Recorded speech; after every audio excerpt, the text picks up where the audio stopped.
Bonjour à tous et à toutes, j'espère que vous allez bien. Dans cette vidéo, nous allons vous expliquer notre team problem qui nous a été imposé dans le cadre du laboratoire d'Advanced Control of Embedded Systems. Le challenge qui nous a été imposé étant le SLAM. Ce travail a été réalisé par moi-même, Sohaib El Omari, et mon binôme de travail, Gauthier de Meuse. Nous sommes tous les deux en première année master automatisation à l'ECAM et les enseignants qui nous ont encadrés durant ce laboratoire sont messieurs Frankie De Bruyne et Sébastien Van Coenberg. Voici les différents points que nous allons aborder durant cette présentation vidéo.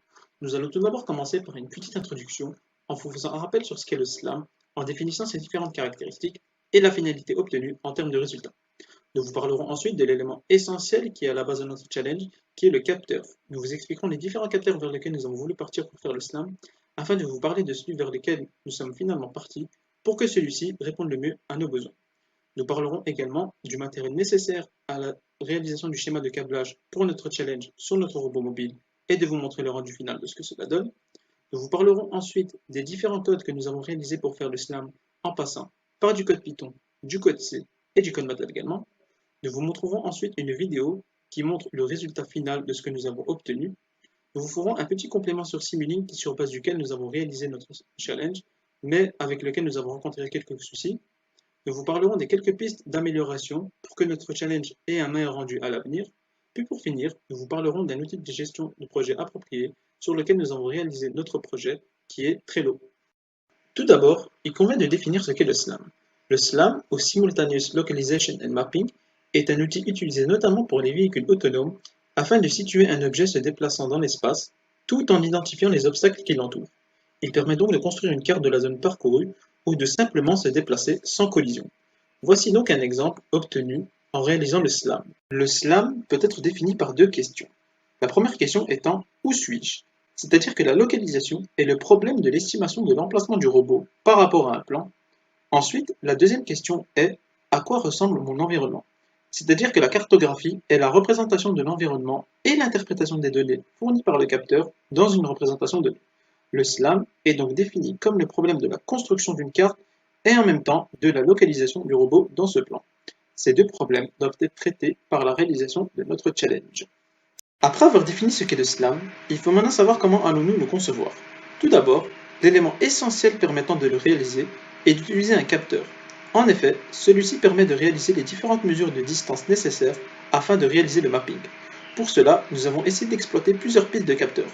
Le premier capteur que nous avons essayé d'utiliser est un LiDAR. En effet, ce capteur utilise un faisceau laser pour la détection et la mesure de distance. Il a l'avantage de pouvoir prendre des mesures très précises, de prendre des mesures de grande distance et de pouvoir prendre des valeurs pour tout un rayon sans avoir besoin de tourner. Voici à quoi ressemble un LiDAR standard. Ça en bouche un coin, n'est-ce pas? Le LiDAR avait le potentiel d'être la solution la plus optimale, mais elle présentait deux gros désavantages. Son premier désavantage étant son prix. En effet, celui-ci était très coûteux. Il coûtait 700 € même en occasion. Son deuxième désavantage étant son poids, qui était très lourd et très encombrant, ne convenant donc pas à notre robot, qui avait l'inconvénient de devoir se balancer. Nous sommes donc partis sur une deuxième solution plus simple d'utilisation, qui est d'utiliser un capteur ultrason HC-SR04, comme nous le voyons dans la figure à droite. Le principe de fonctionnement est similaire au LiDAR. En effet, on mesure le temps que prend un signal pour être émis par le capteur, réfléchi par un matériau et reçu par le capteur à nouveau. La différence entre ces deux capteurs est la nature des ondes utilisées. En effet, le LiDAR utilise des lasers et peut donc utiliser la vitesse de la lumière pour réaliser ses mesures, tandis que le capteur ultrason doit lui se contenter de la vitesse du son qui est naturellement bien moins grande que celle de la lumière. Voici comment fonctionne le capteur que nous avons utilisé pour la réalisation du challenge, qui est le capteur à ultrasons HC-SR04. Ce capteur fonctionne avec une tension d'alimentation de 5 volts, possède un angle de mesure d'environ 15 degrés et effectue des mesures de distance entre 2 cm et 4 m avec une précision de 3 mm. Voici comment une prise de mesure est effectuée par ce capteur. Première étape, on envoie une impulsion high d'environ 10 microsecondes sur la broche trigger du capteur. Ensuite, le capteur envoie alors une série de 8 impulsions ultrasoniques d'une fréquence de 40 kHz. Ensuite, les ultrasons se propagent dans l'air jusqu'à toucher un obstacle et retournent dans l'autre sens vers le capteur. Pour finir, le capteur détecte l'écho et clôture la prise de mesure. Le signal sur la broche écho du capteur reste high durant les étapes 3 et 4, ce qui permet de mesurer la durée de l'aller-retour des ultrasons et donc de déterminer la distance. Le défaut que présente ce capteur est que plus la distance est élevée, plus la distance renvoyée par le capteur perd en précision. Pour réviser le montage électrique concernant notre challenge, nous avons besoin du matériel suivant. Premier élément que nous avons besoin est notre carte Big Bone Blue avec notre fameux robot et du MIP. Nous avons besoin aussi de notre cher capteur ultrason HC-SR04 que nous voyons ici et ici.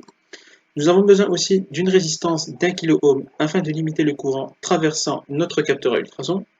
Nous avons besoin également d'un lot de câbles de conversion JST/SH de 4 broches vers la carte Big Bone Blue, 4 à 6 broches femelles Seed Groove que nous voyons bien ici, ce sont nos différents câbles de couleur. Et nous avons également besoin d'un système de fixation pour notre capteur à illustration HC-SR04. En effet, pour cette fixation du capteur, nous avons imprimé un embout par impression 3D se fixant au capteur d'un côté et avec un port USB mâle de l'autre. Cette petite pièce permet donc au capteur d'être fixé en haut du robot avec une certaine inclinaison pour prendre en compte le fait que le robot ne se tienne pas verticalement. Ceci permet donc d'économiser certains câbles et certains composants, notamment une breadboard. Pour ce qui est du code, nous avons tout d'abord réalisé une fonction qui permet de prendre les mesures sur le capteur que nous avons choisi. Alors les différentes étapes ont déjà été citées, donc je ne repasserai pas dessus, mais cette fonction, comme vous pouvez le voir, sera appelée à chaque fois qu'on aura besoin de faire une mesure. Donc nous avons utilisé la bibliothèque Adafruit BeagleBone IO Python, qui nous permet d'utiliser les fonctions de base du robot, par exemple ici GPIO Output, qu'on peut voir à la troisième ligne. Alors l'avantage de réaliser ces mesures dans un code séparé, c'est qu'on peut éviter de ralentir la boucle de contrôle. Ces mesures peuvent être prises en parallèle et les différents temps de pause ne deviennent pas problématiques. Et un autre avantage, c'est la simplicité du Python comparé au langage C. La fonction que nous allons utiliser dans le code est donc ce petit filtre de valeur médiane qui va nous aider à rejeter les valeurs totalement fausses que nous renvoie parfois le capteur. Nous allons par exemple recevoir des valeurs négatives ou bien trop grandes, car nous savons que notre capteur n'est pas de très bonne qualité. Nous utilisons donc ce code pour ne garder que la meilleure valeur. Un autre avantage de cette technique est d'isoler une valeur la plus représentative de la distance, alors que le robot n'est pas stable de par sa nature de pendule inversé. Afin de facilement recevoir le vecteur de mesure généré par le robot, nous utilisons un simple code permettant au robot d'apparaître comme un serveur HTTP. Dès lors, il suffit de se connecter à l'adresse du robot dans un navigateur et nous pouvons accéder au vecteur qu'il reste à placer dans MATLAB pour le tracer. La commande à réaliser est la suivante. Vous voyez qu'elle est très simple. Finalement, une boucle while est utilisée pour parcourir les j points mesurés, tandis qu'une deuxième boucle while s'occupe de relever i mesures pour chaque angle j. Le nombre i de mesures n'a pas à être augmenté bien au-delà des 20 mesures que nous réalisons. Par contre, le nombre j d'angles considérés pourrait être augmenté pour améliorer la précision du relevé. À la fin de chaque boucle i, on renvoie un signal au code RC-Balance tournant en parallèle d'effectuer une petite rotation. Cet envoi de signal entre deux langages de programmation nous a posé quelques soucis. Nous avons tenté d'utiliser des sockets ou du piping, mais ces domaines nous ont paru trop inconnus et malgré de nombreuses recherches, nous n'avons pas réussi à créer une interface logicielle entre les deux codes. La solution que nous avons trouvée, qui nous a paru la plus simple, a été celle de connecter une sortie physique activée par le code Python à une entrée physique lue par le code C. Nous pouvons donc voir que la pin GPIO 17 a été utilisée en sortie, et nous verrons que la pin GPIO 20 sera utilisée en entrée dans le code C. Une fois la moyenne réalisée, nous appelons une fonction append pour placer cette valeur à la fin d'un vecteur dans un fichier texte, qui sera lui lu par MATLAB par le serveur que nous avons vu précédemment. Ce fichier texte est réinitialisé à chaque lancement du code Python afin d'avoir un vecteur propre. En parallèle du code Python tourne donc le code C de base. Les seules lignes que nous avons ajoutées sont les suivantes et nous permettent de faire tourner le robot. Lorsque le code C reçoit l'impulsion de la partie Python, sur l'entrée GPIO 20, il impose au robot de tourner et incrémente une valeur de temps qui agit comme un timer. Nous avons calibré ces valeurs de gamma-dots et de temps afin de réaliser un tour complet au terme des j-boucles du code Python. Finalement, nous utilisons une fonction MATLAB à nouveau assez simple. En effet, sur base du vecteur reçu, soit en allant chercher le fichier texte, soit en prenant les valeurs directement sur les serveurs HTTP, nous connaissons les distances des différents points mesurés et nous pouvons déduire l'angle entre chaque mesure en sachant que nous faisons un tour complet. Cette technique deviendra évidemment erronée si le robot ne fait pas un tour entier, mais nous verrons que les résultats obtenus sont assez bons. Nous n'avons plus qu'à tracer ceci sur un graphique en coordonnées polaires. Relier les différents points permet de mieux visualiser la carte relevée et de se représenter visuellement la pièce ou bien le parcours enregistré. Alors voici le résultat final. Donc là on voit le robot qui réalise ces 20 mesures et qui à chaque fois qu'il en a réalisé 20 envoie au code C l'ordre de tourner. On peut d'ailleurs voir sur PuTTY donc les 20 mesures qui sont prises pour plus de clarté et la mesure qui est retenue, 27,29 ici, à chaque point de mesure.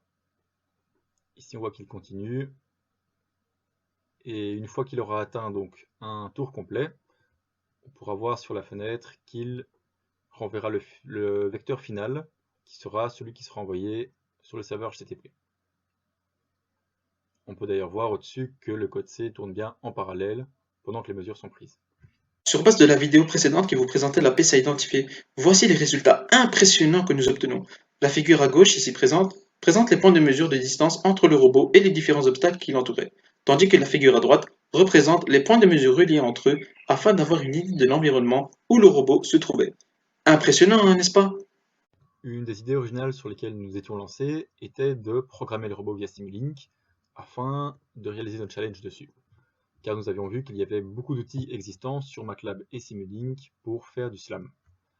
Alors grâce au package Simulink Coder Support Package for BeagleBone Blue, nous avons réussi en quelque sorte à réaliser une partie du code dessus. Nous avons par exemple, comme vous pouvez le voir, réussi à allumer dans une LED, réussi à mettre en place un serveur sur le BeagleBone grâce à Simulink, ou par exemple définir une pin comme sortie.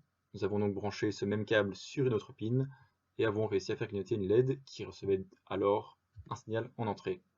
Cependant, nous avons rencontré beaucoup de soucis car seuls certains blocs fonctionnent, ce qui limite fortement les possibilités. Par exemple, un simple toWorkspace ne fonctionne pas dans la bibliothèque. Un autre souci est que tout ce qui est envoyé sur le robot doit être précompilé, ce qui pose encore des problèmes, par exemple pour les scopes. Étant donné l'envergure du projet que nous avons reçu, le SLAM, il y a évidemment beaucoup de pistes d'amélioration.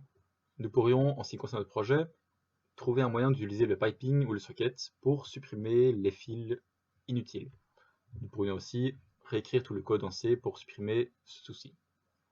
Nous pourrions transmettre automatiquement le vecteur des mesures sans passer par un serveur HTTP, ou le transmettre directement à MATLAB, ce qui éviterait de faire du copier-coller.